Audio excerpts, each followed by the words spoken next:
Salut à tous! Aujourd'hui, nouvelle vidéo sur la chaîne, les gars, et là je vais m'attaquer à un très gros morceau puisque je vais vous parler de mon aventure à Dubaï. Il y a quelques semaines, je me suis rendu à Dubaï avec Monsieur X. Alors l'objectif, il était simple, les gars, et c'était le même que d'habitude, découvrir du parc, rider du coaster. Vous le connaissez, je suis coaster enthousiaste, j'aime bien partir en trip et découvrir de la belle machine. Malheureusement, ça s'est pas passé comme prévu. Pourquoi? Eh ben tout simplement parce que je suis en train de vous faire cette vidéo depuis mon studio plutôt que de vous faire un vlog. Alors, c'est très simple les mecs, je me suis fait censurer en fait. Faut savoir une chose, c'est qu'à chaque fois que je prenais des images dans les parcs, on me demandait de supprimer la moitié de mes rushs les gars. Pourquoi? Pour diverses raisons, je vais pas rentrer dans les détails, le but c'est de rester respectueux quand même un minimum. Au bout d'un moment ça m'a agacé et je me suis dit bon, les mecs sont en train de me censurer, malheureusement j'ai vite compris qu'on voulait me faire dire que Dubaï, eh ben, au niveau des parcs c'était idyllique, c'était génial, machin, etc. Alors que c'était pas vraiment la vérité. Alors attention, rien de grave les gars, hein, je vous le dis tout de suite, c'est un peu des avis comme les parcs que je visite d'habitude. Mais on voulait me faire dire que du bien des parcs. Et je me suis dit, je vais être malhonnête avec vous, et c'est pas le but. Donc, j'ai trouvé une combine, les gars. Je me suis dit, ok, d'accord. Si c'est comme ça, le tonton, il va se transformer en inspecteur gadget, en James Bond, en ce que vous voulez. J'ai laissé la GoPro à l'hôtel, j'ai laissé le stabilisateur à l'hôtel, et je me suis dit, je vais me faire passer pour un touriste. Je m'annonce plus auprès des parcs, et je viens simplement avec mon téléphone et mon petit appareil photo de touriste, et je fais genre prendre des photos, et en fait, je filme. Ça me permet, comme ça, de me faire passer pour un touriste, les gars, et que personne vienne me voir pour dire, tu dois supprimer tel ou tel rush. Voilà, donc c'est une façon pour moi de contourner la censure, vous le savez. Je respecte toujours les règles quand je vais dans les pays, les gars, il n'y a pas de souci là-dessus. Mais là, clairement, on voulait me faire dire que du bien de Dubaï et pas forcément que je dise des choses objectives sur les parcs et sur ce pays. Je me suis dit, voilà, faut que je trouve une combine et c'est cette combine, c'est en mode James Bond, en mode tuning, les gars. Donc les images que vous allez voir, je suis désolé, elles seront beaucoup moins bien stabilisées que d'habitude, les gars, tout simplement parce que pas de stabilisateur. Et la plupart du temps, filmé au téléphone ou filmé avec mon Sony Alpha 7, les gars, mais sans stabilisation, c'est un peu compliqué. Mais bon, on va se démerder et je vais essayer de vous faire quelque chose de bien. Intro beaucoup trop longue les gars et je vous propose de passer directement à mon récit. Mon aventure à Dubaï les gars, elle démarre par l'aéroport de Charles de Gaulle. Eh bah oui, il fallait bien que je me rende aux Émirats. Donc j'ai pris un vol qui m'a amené de l'aéroport de Charles de Gaulle à Amsterdam Schiphol. Alors vous allez dire Max, pourquoi t'as fait une correspondance? Eh bah tout simplement parce que j'ai voyagé avec Air France et qu'Air France, le seul jour où je devais voyager, il y avait une correspondance vers Dubaï. Enfin bref, donc vol jusqu'à Amsterdam les gars, après de Amsterdam, je me suis envolé jusqu'à Dubaï. J'en ai eu à peu près en comptant les correspondances pour 8h30, 9h de trajet. Autant vous le dire tout de suite, le vol s'est super bien passé, Air France c'est une valeur sûre, vous connaissez le truc. Arrivé à Dubaï, j'ai attendu Monsieur X, parce que Monsieur X s'est dit, je vais tester Emirates, donc la fameuse compagnie des Émirats Arabes Unis. Donc il est arrivé une demi-heure après moi, donc c'était cool, ça m'a laissé le temps de récupérer mes valises et d'aller à son terminal pour le récupérer. Faut savoir une chose les gars, quand je prends le taxi dans un pays étranger, et surtout dans les pays du Moyen-Orient, je me méfie, je suis un mec de la négoce, c'est-à-dire que les taxis ont tendance à carotter les touristes. Donc j'arrive devant les taxis à Dubaï, et le premier mec qui me dit un prix, je lui dis non, t'es trop cher mon ami, et je baisse de moitié le prix. Et le gars me regarde et me dit mais non, ici ça se passe pas comme ça, moi je suis employé par l'État, tous les taxis ont le même prix. Et je vous avouerai que j'ai pris le taxi un peu de haut parce que les mecs essayent souvent de carotter les gars. Donc moi j'arrive, non, non, t'es trop cher, je veux tant, machin, etc. Après ça négocie. Et je me suis dit, attends, qu'est-ce qu'il est en train de me raconter là? Et en fait, le mec me montre sa carte. Et il faut savoir une chose, les gars, c'est qu'à Dubaï, les taxis sont payés par l'État. Et tous les prix, je dis bien tous les prix, sont normalisés. C'est-à-dire que vous ne pouvez pas vous faire avoir par les taxis et ça c'est super. Passez ce point taxi les gars, je vous passe la visite de l'hôtel. On était dans un très beau quartier, juste en face du Mall of Emirates, très bien implanté, proche de tout, du métro et tout ce qui va bien. Petite chambre mignonne, personnel de l'hôtel très sympa. Et je vous mets d'ailleurs dans la description le nom de l'hôtel les gars, si ça vous intéresse bien sûr. Alors faut savoir une chose les gars, c'est qu'on est arrivé à l'hôtel sur les coups d'1h30, 2h du matin. Donc autant vous le dire tout de suite, on était assez fatigué du trajet, surtout qu'on était sur un vol assez long quand même. Donc on s'est dit on va aller se coucher et le lendemain on va aller découvrir The Storm Coaster. Alors The Storm Coaster, faut que je vous en parle les gars, parce que mon avis est assez mitigé sur ce coaster, mais je vais y revenir après. Tout d'abord, faut savoir que The Storm Coaster, c'est un roller coaster indoor construit par Intamin avec un lift vertical à lunch. C'est simple, c'est le plus haut roller coaster indoor de la planète. Rien que ça. D'un point de vue expérience les gars, ça commence tout d'abord par le passage à la caisse. Il faut savoir une chose, c'est que ça m'a coûté environ 40€ pour 3 rides. Une chose à connaître également, le first row va vous coûter plus cher que les autres rangs. Moi j'ai fait 3 rides, j'ai payé à peu près 40 balles les gars. Au niveau de l'expérience, tout d'abord ça démarre par un pré-show. C'est-à-dire que vous rentrez dans une pièce, les loulous, vous avez des écrans à 360 et ces écrans vous mettent au cœur d'une tempête. Le coaster s'appelle The Storm, ce qui veut dire tempête en anglais. En fait, on vous met au cœur de la tempête, il y a une tornade. Et c'est assez bien foutu parce que le sol bouge, vous avez du vent, vous avez des bruits de débris, c'est à 360. Franchement, c'est mignon. Alors, c'est pas le meilleur pré-show de ma life que j'ai vu, ça reste assez simple. Mais très honnêtement, ça fait le taf. You are now ascending 1,500 feet above the Dubai skyline. This platform was built to give us a visual range of over 400 miles and detect even the smallest of storms. If there's a storm coming, we see it first. Arriving at Skydeck. Would you look at that? What a view! You are in luck! A small microstorm was just detected in Sector 5! Warning. Storm classification upgraded to level 4. 4, that's a tornado. That can't be right. Affirmative control. Impact imminent. This is beautiful! What? Warning. Updated storm trajectory. That can't be true. That thing is headed going towards us. Affirmative. Storm impact in 15 seconds. Iris, lower the skydeck. Negative control. There is no time. Initializing Skydeck safety protocol. Defense shields active. I can't override Iris. You're gonna have to ride this one out. Hold on tight.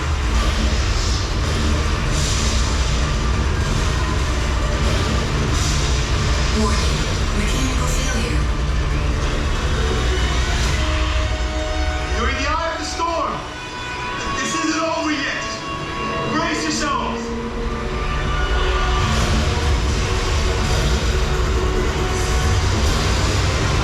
Warning. Critical system malfunction.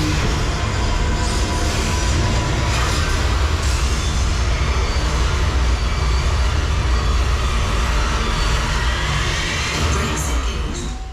Après le pré-show, place à l'embarquement les gars. Et là je dois vous le dire tout de suite, une fois que les portes s'ouvrent et que vous arrivez sur le quai, vous tombez face à une œuvre d'art technologique. Pourquoi ? Tout simplement parce que vous voyez ce coaster qui monte à une 50aine de mètres de hauteur et qui longe les murs du bâtiment. C'est une espèce de cathédrale avec des rails et c'est juste fou. Pour moi, au niveau de l'implantation, je vais être très honnête, j'en ai pris plein les yeux. Je me suis dit, les mecs sont dingues. Vous avez ce truc de 50 mètres de hauteur qui est dans un bâtiment immense et vous voyez le coaster tourner et c'est juste fou les gars, c'est juste fou. Franchement, j'en ai pris plein la tronche et ça m'a émerveillé d'un point de vue technologique et d'un point de vue ingénierie. Pour le coaster en lui-même, là c'est une autre histoire et je suis très mitigé les mecs. Alors déjà c'est cher et deuxièmement, d'un point de vue coasterien et d'un point de vue sensation, il se passe pas grand chose. Alors, vous connaissez, train Intamin, très confortable, ils sont pas en floorless, vous avez les pieds au sol, la barre, je vais pas vous refaire le film, vous connaissez très bien ce type de train. Au niveau du lift les gars, alors là c'est très surprenant puisque le lift est vertical et vous vous faites luncher dans le lift. Une fois que vous arrivez en haut du lift, vous avez un superbe éjecteur, surtout au first row où on se fait bien éjecter et c'est assez surprenant. Et après les loulous, il se passe plus rien. Malheureusement, vous ne faites que tourner en rond. Vous tournez en rond, alors il y a quelques drops avec quelques petits airtime, mais le problème c'est que ces drops sont trimés. Je n'ai jamais vu autant de trim sur un coaster Intamin, il y a des trims partout les gars. Donc le problème c'est que vous allez très vite dans le lift, vous êtes propulsé, vous avez un superbe éjecteur et après vous vous baladez à 40 à l'heure et en fait c'est juste une balade, on dirait presque un parcours scénique. Alors c'est cool, ça vous laisse le temps d'admirer la vue, d'admirer comment les mecs se sont démerdés pour implanter le coaster dans le bâtiment, mais c'est tout, ça s'arrête là. Il ne se passe quasiment rien d'un point de vue sensation. Pas énormément d'airtime, pas d'effet de basculement, c'est très lent et surtout il y a énormément de temps mort à cause des trims. Alors vous allez me dire, Max, ok, t'as fait tout ça, c'est cool, mais est-ce que ça vaut son pesant de cacahuètes ? Est-ce que ça vaut 40 balles pour 3 rides ? Alors, définitivement, je vous dirais que non, parce que c'est très cher. Mais par contre, d'un point de vue technologique, d'un point de vue implantation, si vous êtes un curieux de tout ce qui se passe au niveau de l'envers des décors pour les roller coasters, ouais, je vous le conseille. C'est une expérience à faire parce que c'est joli. En fait, c'est joli visuellement parlant. Voilà tout. Après nos rides de The Storm Coaster, les gars, on avait l'après-midi à tuer et on s'est dit on va aller à la Marina de Dubaï. Dubai Marina, c'est le nom d'un quartier et ce quartier est assez atypique puisqu'il comporte énormément de buildings dont le Burj Khalifa. Le Burj Khalifa, c'est quoi ? C'est tout simplement la tour d'habitation la plus haute du monde avec 800 mètres de hauteur. C'est fou les mecs. Faut savoir que dans ce quartier, il y a énormément de tours et quitte à battre des records et aller jusqu'au bout, ils se sont dit ok, au pied de cette tour les gars, de la Burj Khalifa, on va bâtir le plus grand centre commercial du monde, le Dubai Mall. Voilà, vous voyez le délire, on est dans un quartier d'affaires, un quartier d'habitation avec des tours immenses, on en prend plein à la gueule et d'un point de vue architecture, c'est juste fou. Alors dans ce quartier, les gars, il y a un show de fontaine. Donc c'est un show un peu comme au Bellagio à Las Vegas, hein. Donc c'est un show de fontaine où on envoie de l'eau en l'air, on y met des images avec des lumières, il y a un peu de mapping et ce genre de conneries, et c'était franchement très sympa. Le show se fait toutes les demi-heures, il faut savoir une chose, quitte à continuer dans les records, les gars, bah, c'est tout simplement les fontaines les plus hautes du monde. Voilà, on est à Dubaï, vous connaissez tout dans la démesure. Et franchement, le show était assez sympa. Moi, par contre, je vous le conseille de le voir de nuit. De nuit, il est beaucoup plus joli avec les lumières et le mapping que de jour, hein. Malheureusement, de jour, ils mettent pas les lumières, vous avez juste la musique et les fontaines qui bougent en rythme. Mais ça reste très sympa à faire, c'est une activité gratuite. Si mes souvenirs sont bons, c'est toutes les demi-heures ou toutes les heures. Mais franchement, on s'est régalé. Bon les gars, vous allez me dire, tonton Max, t'es bien gentil, mais nous, on veut voir du parc et on veut voir du gros coaster. The Storm Coaster, c'était le petit amuse-bouche. Là, t'étais de balader à Dubai Marina. Maintenant, faut passer aux choses sérieuses. Eh ben, les gars, je vous propose de vous parler maintenant de IMG World of Adventures, qui était tout simplement le premier parc que nous avons visité à Dubaï. IMG World of Adventures, c'est tout simplement l'un des plus grands parcs indoor de la planète. Et autant vous le dire tout de suite, les gars, je ne suis pas sensible à la thématisation, mais quand j'ai franchi les portes du parc, j'ai tout simplement été émerveillé. La thématisation est tout simplement de très très bonne facture, et il y a une attention aux détails qui est excellente.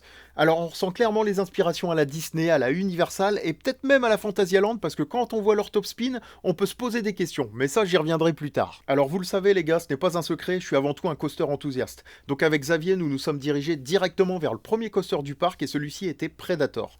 Alors Predator Kezako, c'est tout simplement un Eurofighter Gerstlauer.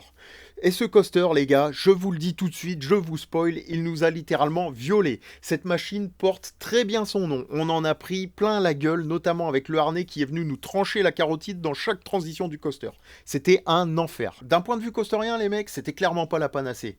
Alors le bousin a quand même quelques points positifs. Déjà sa thématisation, c'était franchement joli et on se retrouvait un peu dans l'univers du film Predator. J'avais l'impression d'être Schwarzy dans la jungle en train d'essayer d'échapper à une bête chelou.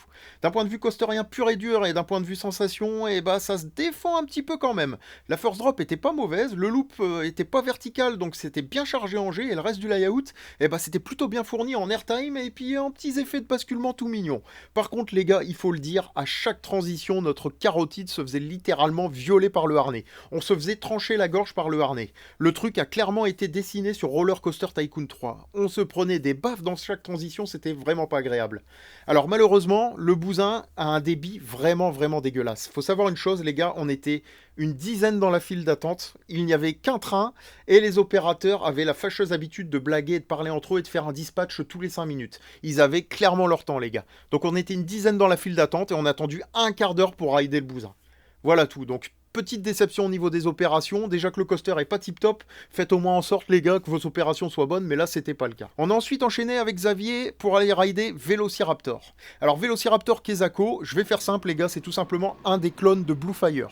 Voilà, c'est un coaster Mac, Launch Coaster Mac les gars, là ils l'ont pris, ils l'ont posé au milieu du désert, cette fois-ci pas du tout de théma, ils se sont dit boum, on pose ça là, vous faites launcher, vous faites votre tour, retour en intérieur et terminé. Pour les sensations les gars, je préfère être honnête avec vous, je préfère largement Blue Fire par rapport à Velociraptor. Alors pourquoi? Tout simplement parce que j'ai trouvé le loop beaucoup moins planant et la Heartline beaucoup moins intense. On sent aussi que Velociraptor est beaucoup moins bien entretenu que son grand frère à Europa Park. Faut le dire, ça vibrait énormément et quand j'ai regardé les bandes de roulement, elles étaient usées jusqu'à la moelle. Ça explique peut-être les vibrations. Clairement, Velociraptor pour moi est en dessous de Blue Fire. Rien de plus à dire, je vais pas vous refaire tout le layout au complet, vous connaissez, vous prenez un Blue Fire, c'est le même délire sauf que c'est un peu moins intense et que ça vibre beaucoup plus. Ensuite, avec Xavier, on s'est dirigé vers Spider-Man. Alors là, les gars, je vous le dis tout de suite, on est sur un spinning de qualité. Spider-Man, les gars, ça fait clairement le travail et c'est un des meilleurs spinning coasters que je n'ai jamais fait. Alors, c'est thématisé sur le thème de Spider-Man, on est dans la ville de Spider-Man, les gars, c'est normal, le parc a la franchise Avenger, et franchement, la théma est très belle, on est dans l'univers de Spider-Man. D'un point de vue coasterien, eh ben, ça se défend vraiment pas mal et c'est un spinning coaster assez intense, surtout au niveau du Nelix où on en prend plein la tronche. Ce spinning m'a bien tassé dans mon siège, les gars, et j'ai franchement apprécié car c'était plutôt intense mine de rien. On va dire que c'est du familial plus. Ça spin très bien, surtout au premier rang et on a l'impression de se faire catapulter dans le décor et j'ai franchement apprécié. Clairement, ce truc est un très bon coaster. Bon, après les coasters les gars, place au flat ride. Et là, je vais vous parler directement du top spin du parc. Pourquoi? Tout simplement parce que c'est une copie conforme de Talocan.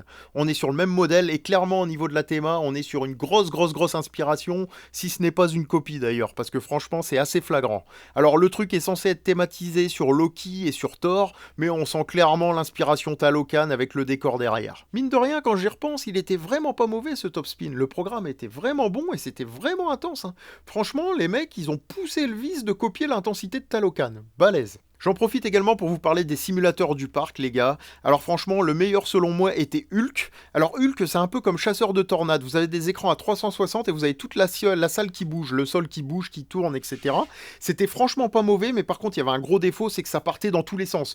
Hulk se bat, il y a Iron Man qui vient, machin, etc. Ça pète de partout, on n'arrive plus trop à comprendre l'histoire. Par contre, d'un point de vue technologique, c'est assez bien foutu. Alors on sent que le truc a vieilli, hein, clairement, mais franchement, ça fait vraiment le taf. En termes de simulation, c'était mon préféré dans le parc. Concernant les autres simulateurs, les mecs, je vais la faire très courte, c'était vraiment bof. On a fait un truc qui s'appelait Avenger et qui cassait pas trois pattes à un canard, et puis on sentait au niveau de la simulation en fait que ils essayaient de faire comme les grands parcs mais que c'était un peu cheap. C'est dommage, ils ont mis extrêmement de moyens dans tout ce qui est thématisation et roller coaster, et par contre au niveau des simulateurs, c'était vraiment bof. Alors clairement ça faisait le taf les gars, mais on n'était pas sur un truc à la Universal ou à la Disney en termes de simulation, et je trouvais ça dommage parce qu'on est sur quand même un parc de grande envergure, c'est un des plus grands parcs indoor du monde et je m'attendais à mieux que ça en termes de simulation. Bon après, clairement, ça faisait le taf quand même, hein. Attention, je vais pas dire que c'était mauvais non plus. Après cette journée parc, les gars, on est parti se faire une petite bouffe le soir et on s'est fait une bouffe libanaise. Et ça, je suis obligé de vous en parler, les gars. On a été au Mall of Emirates, on a été manger chez un Libanais, c'était tout simplement succulent. Bon les gars, on est au resto libanais et je vais vous montrer la bouffe, a l'air très sympa. Là, on est en mode entrée, les loulous, avec une espèce de pizza libanaise dont j'ai oublié le nom, du houmous, les petits pains qui vont bien et surtout les dattes les gars et enfin les olives et ouais c'est mieux que des dattes ouais. Je confirme et les légumes juste là les gars, enfin bref, miam miam comme il dirait Kerry hein. En tout cas ça a l'air très très bon. Bon les gars, je vous reprends, on a à peine eu le temps de respirer que boum comme il dirait l'autre, mix grill, dedans il y a plein de brochettes et tout, regardez, plein de koftés, plein de viande, ça va juste être terrible. Après ce petit resto, les gars, vous connaissez, petit dodo, et le lendemain, on s'est dit qu'on allait aller visiter Motion Gates. Alors, Motion Gates, c'est tout simplement le plus grand parc de Dubaï. Vous commencez à connaître le rituel, les mecs. En mode coaster enthousiaste, on se dirige vers le premier coaster qu'on voit, et là, sur ce coup-là, c'était Capitol Bullet Train. Alors, Capitol Bullet Train, c'est un roller coaster Mack, les gars, avec une flèche, et c'est un multi-launch coaster, et c'est très inspiré de Copperhead Strike, hein, pour vous donner un peu le contexte. Et il faut savoir une chose, les gars, c'est qu'on s'est mis dans la file d'attente. Et là, l'enfer a commencé. Des gamins ont débarqué, ils ont dû arriver à une école complète et ils nous ont littéralement tous doublés dans la file d'attente. Alors les gars, franchement, je vais vous le dire de façon tout à fait honnête, je n'ai jamais vu des gosses aussi mal éduqués dans un parc d'attractions. Je vais vous donner 2 anecdotes en plus liées à ça. La première, c'est qu'il y avait un papa émirati, donc un papa du coin qui était avec sa famille, qui les a engueulés en anglais. En leur disant, vous me dépassez, vous ne me respectez pas, ça ne se fait pas, y a des gens ici, vous donnez une sale image, etc. Les gosses lui ont ri au nez et continuaient à passer. Jamais je n'ai vu ça de ma vie, les gars. Et la deuxième anecdote, c'est qu'il y avait un couple de Coréens, ou c'était peut-être un enfant avec sa maman, je sais pas trop si c'était un couple ou un gamin. Xavier, confirme-moi dans les commentaires, hein, Monsieur X, dis-moi que je dise pas de conneries, mais ils étaient au bout de leur life, les gars. Ils se faisaient doubler par tous les gosses. Il faut savoir un truc, c'est que les Coréens, les gars, c'est des gens très respectueux. Et ils souriaient, ils baissaient la tête. Et ces gens-là, quand ils souriaient et qu'ils baissent la tête, ça veut dire qu'ils sont gênés et qu'il y a un truc qui va pas. Et tous les gosses leur passaient devant. Enfin, c'était un enfer pour eux. Et en fait, pourquoi je parle de ces Coréens, les gars? Parce qu'on a attendu 1 heure dans la file d'attente. Il n'y a rien qu'avancé à cause des gosses qui nous avaient tous doublés. Et en fait, l'opérateur s'est mis dans la file d'attente et a dit... Hey, j'ai besoin de 4 personnes. Donc les gosses mal éduqués ont voulu y aller. L'opérateur leur a dit non, vous êtes 50 000, vous n'êtes pas 4, j'ai besoin que de 4 personnes. Et moi je lève la main et je dis ouais, on est 4. Et je dis aux Coréens, venez avec nous. Et les Coréens, oh, merci monsieur, merci monsieur. En gros, je les sortais de la merde, les gars, parce que c'était l'enfer. Et je pense qu'il y avait réellement 3 heures d'attente, quoi, parce que les opérations étaient extrêmement mauvaises. Faut savoir un truc, les gars, on est arrivé sur le quai. On a pris place à bord du train. Ils ont mis 7 minutes à nous dispatch après qu'ils aient fermé nos harnais. 7 minutes à nous dispatch après qu'ils aient fermé nos harnais. On a calculé avec Xavier, il dispatchait 6 trains par heure. 6 fucking trains par heure. Je n'ai jamais vu des opérations aussi désastreuses. Les opérateurs parlaient entre eux, mâchaient leur chewing-gum sur le quai, rigolaient, tout ce qui va bien. et il faisait un dispatch tous les 7 minutes. Concernant Capitol Bullet Train, les gars, d'un point de vue sensation, eh ben écoutez, ça faisait clairement le boulot. J'ai plutôt bien apprécié ce petit coaster, mine de rien. Le lunch était plutôt sympa, hein. Donc quand je dis le lunch, c'est toutes les séquences de lunch, les loulous. La flèche m'a filé une grosse pointe, j'ai plutôt apprécié, et le reste du parcours, il y a quand même des beaux éjecteurs, des gros effets de basculement, et on a tendance des fois à bien se tasser dans son siège, hein. Et ça restait confortable, les gars, ça vibrait pas trop, franchement, coaster surprenant, coaster très sympa. Alors, le problème, les gars, c'est que c'est très court. Ça dure quelques secondes et vous êtes vite revenu en gare et ça a un goût de reviens-y. Vous vous dites, mince, c'est déjà terminé, j'ai envie de le re-rider. Malheureusement, c'est le point noir de ce coaster, c'est que c'est très court. Par contre, c'est clairement efficace. Éjector, airtime, des belles pointes, des effets de basculement, du tassement. Franchement, j'ai kiffé. Niveau théma, les loulous, rien à dire. Vous rentrez dans un bâtiment, c'est assez classique. Et le coaster, après, est posé dehors dans le désert. Donc, c'est assez décevant de ce point de vue-là. Bon, pour pas se refaire avoir avec la mauvaise expérience de Capitol Bullet Train, les gars, quand on est sorti avec Xavier, on s'est dit on va chercher des fast-pass directement. On a mis 80 ou 100 balles chacun dans des fast-pass, comme ça on s'est dit on esquive tous les gamins et au moins on peut embarquer assez rapidement. Et je dois bien avouer que les fast-pass étaient efficaces, au moins on faisait plus la file avec tous les gosses irrespectueux et ça nous permettait d'embarquer à peu près de façon convenable en attendant 5 voire 10 minutes. Tel des coasters enthousiastes de Fifou, on décide de se diriger vers John Wick. John Wick c'est un 4D SCS les gars, c'est un peu comme un Zaxpin Intamin mais version SCS en fait. Et malheureusement rien n'était indiqué sur le site ou dans le parc, mais le coaster était fermé. Il y avait des bâches sur le train, donc on n'a pas pu le rider. Pour nous consoler, on se dit qu'on va aller rider un petit Infinity de chez Gerstlauer. Donc on rentre dans la zone indoor du parc, les gars. Et clairement, la zone indoor du parc était très très bien thématisée. Il y avait encore une fois un sens du détail que j'ai beaucoup apprécié. Vous avez une espèce de zone Kung Fu Panda, une zone dragon, et franchement, c'était magnifique. On décide donc de se diriger gentiment vers Madagascar Mad Pursuit, les gars. Donc le fameux Infinity Gerstlauer. Et là, on rentre dans la file d'attente, et j'étais assez déçu. Alors c'était très bien thématisé, tout ce qui va bien, mais il y avait des tags dans la file d'attente et des gravures sur les murs avec des trucs en arabe ou des machins marqués I love you avec des cœurs ou des bits. Ils dessinaient des bits sur les murs, ça les faisait marrer. Au niveau du coaster en lui-même, eh ben, c'est très simple. Le lunch est très efficace, les gars. La première partie de la layout est très sympa avec des gros effets de basculement, des turns assez serrés qui vous en envoient plein dans le bide. Et puis la deuxième partie de la layout, quant à elle, est très décevante. Voilà, je vais pas aller plus loin. Infinity Gerstlauer efficace, mais qui casse pas 3 pattes à un canard par rapport à un Carnan ou à un Junker par exemple, hein, qui sont largement au-dessus. Bon, après ce petit ride de Madagascar Mad Pursuit, les gars, on s'est dirigé vers la zone Dragon. Et cette zone-là, les loulous, elle était magnifique. Donc Dragon, c'est le dessin animé, les gars, de chez DreamWorks. Et franchement, on est plongé dans le dessin animé. Clairement, la zone était très jolie, j'ai vraiment kiffé. Et dans cette zone, il y a un coaster qui est un clone de Arthur et les Minimoys à Europa Park. On est sur le même type de coaster max, sauf que c'est thématisé Dragon. Et là, je vous le dis tout de suite, les gars, j'ai largement, mais alors largement préféré Dragon par rapport à Arthur et les Minimoys. C'est beaucoup mieux thématisé, c'est beaucoup plus immersif et surtout, c'est un peu plus aérien. Faut savoir une chose, c'est qu'en fin de layout, les gars, eh ben, vous sortez de la zone Dragon et vous vous baladez en l'air et c'est vachement bien foutu et c'est juste magnifique. J'ai adoré ce petit coaster familial et je pense que c'est un des meilleurs coasters familiales que j'ai fait d'ailleurs, pour être tout à fait honnête avec vous. Ça fait beaucoup de familial dans cette séquence d'ailleurs, mais franchement j'ai apprécié ce petit coaster. Alors je vais pas vous parler du layout, hein, c'est très gentil, c'est plus un parcours scénique qu'un coaster, mais par contre c'est vachement bien foutu, c'est très immersif, il y a des odeurs, il y a du vent, il y a des sons, il y a un gros dragon qui vient vous souffler de la chaleur dans la tronche et qui repart. Franchement j'ai adoré, animatronics très bien foutu, écran très bien foutu. Bref, une petite pépite familiale, les gars. Place ensuite, les gars, à Now You Can See Me. Alors attention, c'est pas une prise de catch de John Cena, c'est tout simplement un spinning coaster. Et ce spinning coaster, les gars, je l'ai adoré. La first drop était excellente, les hélix étaient excellentes. Vous avez un horseshoe quand vous spinnez qui a tendance à vous éjecter sur les côtés en latéral, c'était vraiment très bon. Franchement, belle petite machine. Je vais pas vous faire la review complète de chaque coaster, sinon cette vidéo va durer 115 ans, les loulous. Mais franchement, c'est une machine que j'ai appréciée. Alors d'un point de vue théma, c'est encore une fois assez décevant. Tout simplement parce que c'est posé là dans le désert et puis vous vous baladez dans le désert et c'est tout. La file d'attente quant à elle était plutôt pas mal, surtout la sortie en fait, parce que vous êtes dans une espèce de station de métro, vous êtes à Londres, ça ressemble à une station de Londres et c'était vraiment bien foutu. Enfin bref, Now You Can See Me les gars, c'était un spinning que je valide complètement. Pour le reste du parc les gars, clairement c'est du flat ride et du simulateur.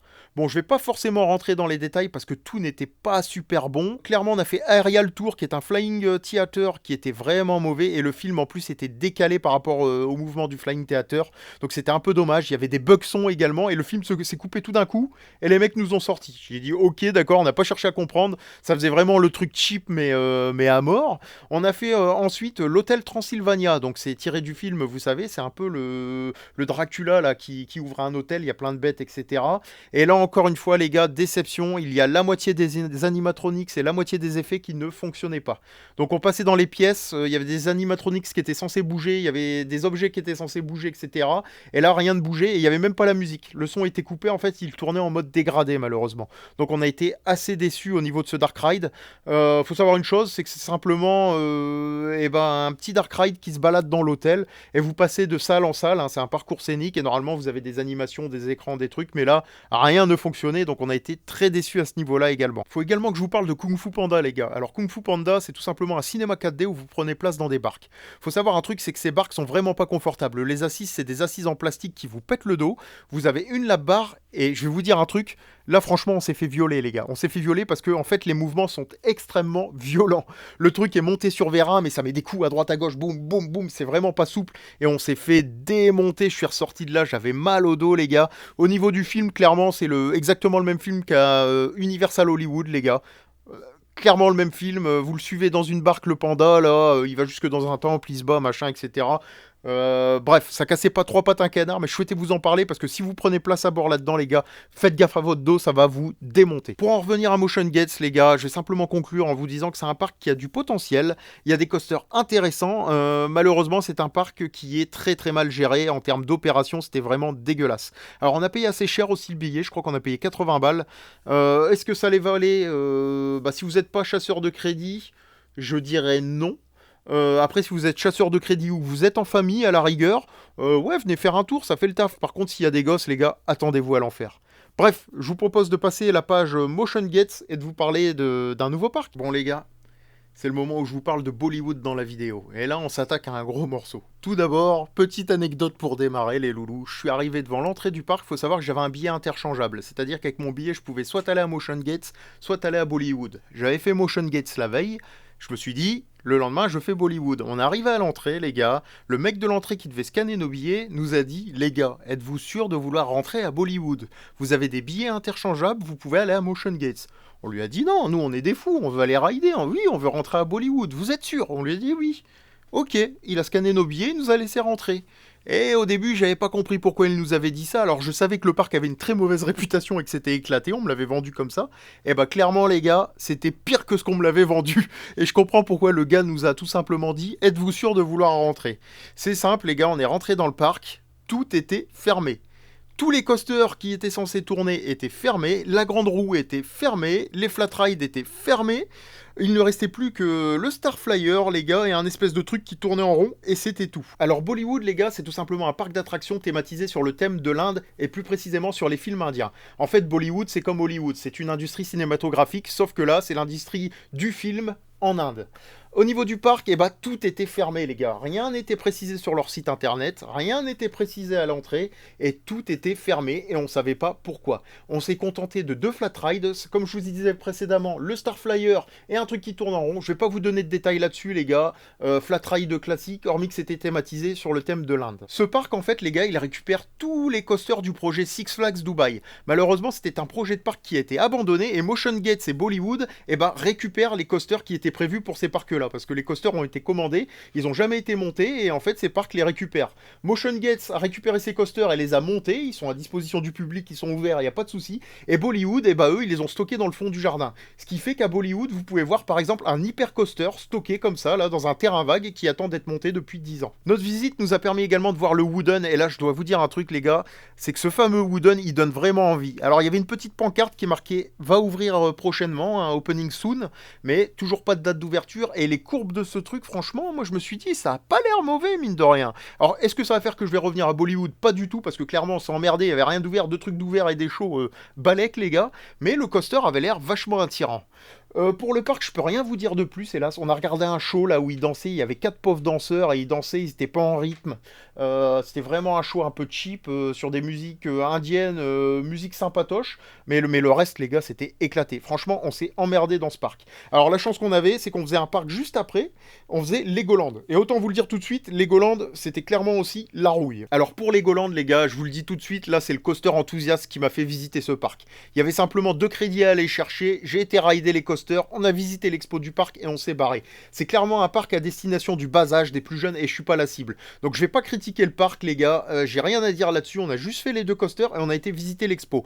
Mention spéciale justement à cette exposition où ils ont refait tout Dubaï en Lego, avec les plus grands monuments de Dubaï, la Burj Khalifa, l'hôtel 5 étoiles, la marina, etc. Le métro de Dubaï, ils ont tout refait en Lego et franchement c'était magnifique et vraiment impressionnant. Rien de plus à dire sur Legoland, les gars, on a payé 80 balles le billet d'entrée, on n'était pas la cible, on a juste été crédité nos coasters, on a regardé l'expo et basta, ça s'arrêtait là. Je peux rien vous dire de plus les loulous, si vous avez des enfants en bas âge, clairement c'est un endroit à aller. Si vous êtes un fan de Lego, bah allez-y, parce que forcément vous allez avoir l'expo, vous allez juste kiffer tellement c'est énorme, tellement c'est bien foutu et il y a un sens du détail quand même assez poussé.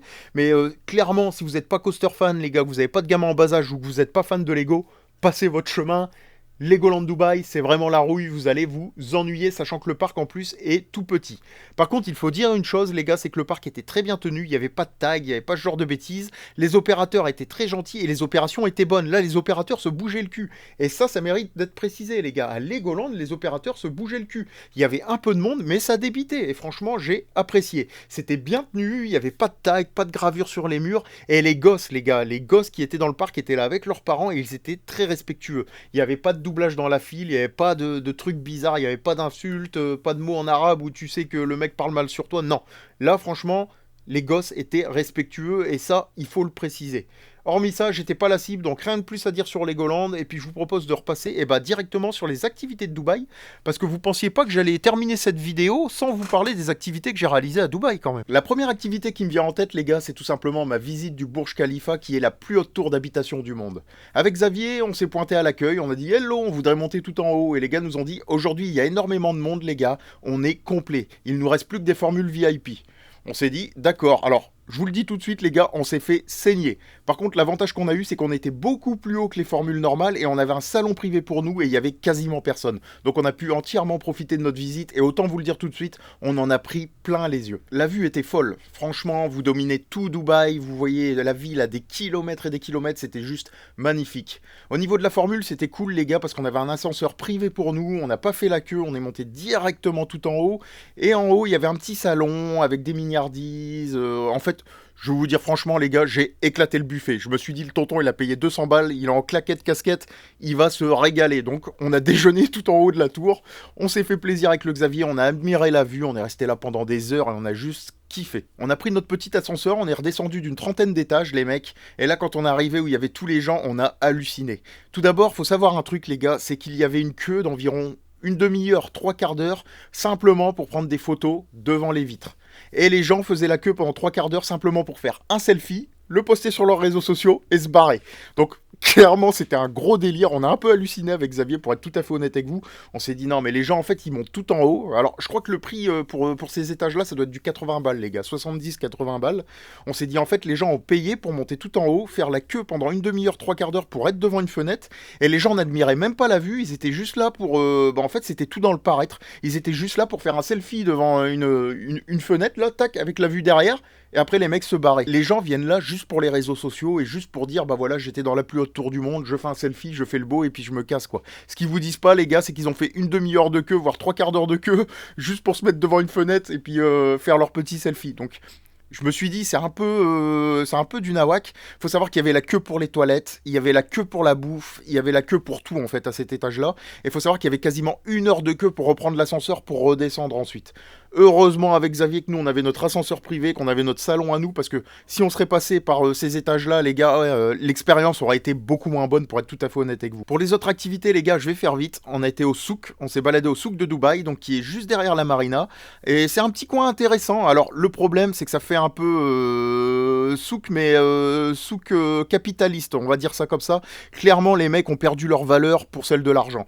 Ça vous vend des trucs comme des petites tours Eiffel, mais à part que c'est le Burj Khalifa, ça vous vend des des petits chameaux pendentifs, ça vous vend des t-shirts I Love Dubai, ce genre de conneries, mais il n'y a pas vraiment de produits vraiment locaux en fait. Et on sent que ça manque d'authenticité et que c'est plus un truc commercial qu'un truc authentique. Voilà tout. Donc petite déception au niveau du souk, par contre niveau architecture, et puis rien que niveau balade, le soir quand vous vous baladez, franchement c'est cool à faire. Ensuite avec Xavier, on a été se balader au bord de la mer, et là on a retrouvé beaucoup plus d'authenticité, puisqu'on est tombé dans un petit port de pêcheurs. Et faut savoir un truc, on s'est assis sur un banc pour admirer le coucher de soleil, et juste à côté de nous, il y avait tous les pêcheurs qui revenaient de la pêche, qui étaient posés là, ils avaient déposé leur casier, leur bateau, machin, etc. Et les mecs admiraient le coucher de soleil avec nous, et là, j'ai retrouvé ce petit côté authentique de Dubaï. Alors les gars, juste avant de conclure, je vais vous donner une petite anecdote qui résume bien un peu l'état d'esprit de Dubaï. En arrivant à l'aéroport, en fait, il faut savoir un truc, moi, c'est qu'avec mon forfait téléphonique, dans les pays du Moyen-Orient, j'ai pas de data, malheureusement. Donc ça me faisait chier de pas avoir Internet pour pouvoir parler à ma famille, les appeler sur Messenger, pouvoir poster quelques photos et dire coucou, je suis toujours vivant, quoi. Parce que je crois que le MO, moi, il était à 7 ou 8 balles avec mon téléphone. Je me suis dit non. Donc, quand c'est ça, j'achète une puce avec un numéro local. Donc, je me suis acheté une puce avec un numéro local, les gars. Il faut savoir une chose, dès que j'ai mis cette puce dans mon téléphone, j'ai reçu des SMS quasiment, tous les demi-heures, voire tous les 20 minutes, d'escort girl. Ça me disait, alors c'était des SMS en anglais, les gars, pour me dire, je suis à tel hôtel, la nuit, ça coûte autant, les prestations, c'est ça coûte autant. Et au début, j'ai pas fait gaffe, je me suis dit, ok, ça doit être du spam, le mec, il a dû me mettre une application à la con, mais c'est bizarre, ils avaient mon numéro, et puis ils m'envoyaient ça sur mon numéro, donc Après, j'en ai déduit que le gars qui m'a vendu la puce, les gars, il était sûrement complice, et puis que les numéros se baladaient sur des réseaux pas très nets. Et en fait, pourquoi je vous parle de ça, les gars? En fait, c'est pour ça que ça m'a agacé au niveau de la censure. Je me suis dit, d'un côté, on me dit, Maxime, tu n'as pas le droit de filmer des femmes habillées à l'européenne, tu n'as pas le droit de montrer certaines choses, et de l'autre côté, je recevais des SMS qui me disaient, pour 50 dinars, tu peux te faire tirer une trique à tel hôtel. Voilà le paradoxe de Dubaï. Je vais vous donner une autre anecdote, les gars. Nous étions avec Xavier à IMG World of Adventures. Il y a un gamin et son papa qui se sont assis à côté de nous. Et le gamin avait au bras une Audemars Piguet.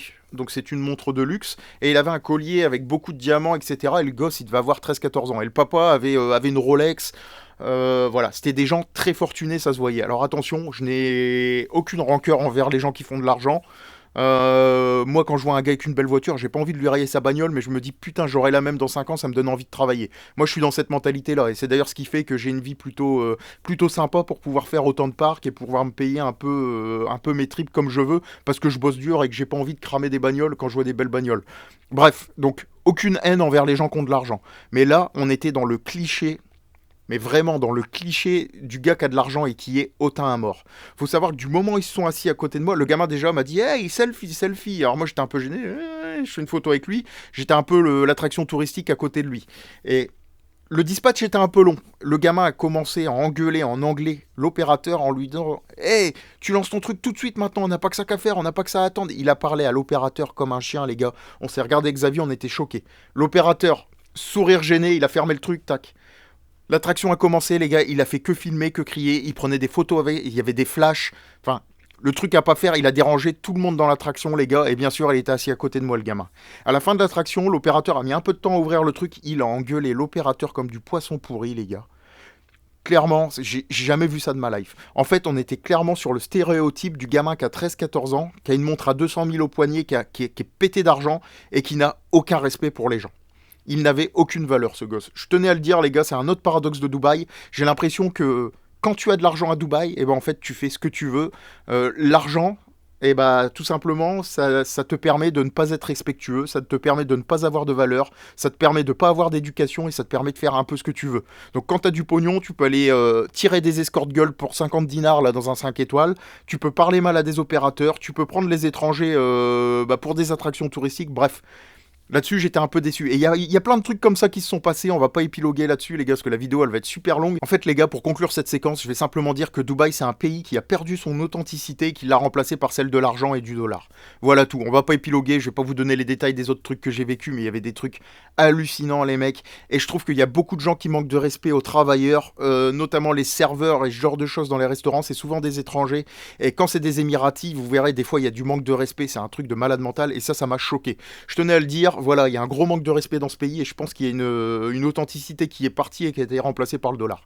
Voilà tout. Enfin bref, je vous propose tout simplement de conclure la vidéo maintenant les gars. Voilà tout pour cette vidéo les gars, et tout simplement si je devais vous recommander Dubaï, je vous dirais oui. Alors oui pour les activités, oui pour les parcs d'attractions, mais vous attendez pas un truc de ouf. Pour les activités, vous allez kiffer parce qu'on fait des trucs qu'on ne fait nulle part ailleurs, ça c'est clair et net. Pour les parcs d'attractions les gars, allez-y avec votre cerveau sur off, et s'il y a du monde, attendez-vous à des opérations désastreuses et à tout ce que je vous ai dit avant. Donc parc d'attractions les gars avec des pincettes, attendez-vous à être un peu déçus, et pour les activités, allez-y les yeux fermés, vous allez kiffer. Enfin bref, rien de plus à dire les loulous, et moi je vous dis tout simplement, à plus dans le bus. Allez, ciao!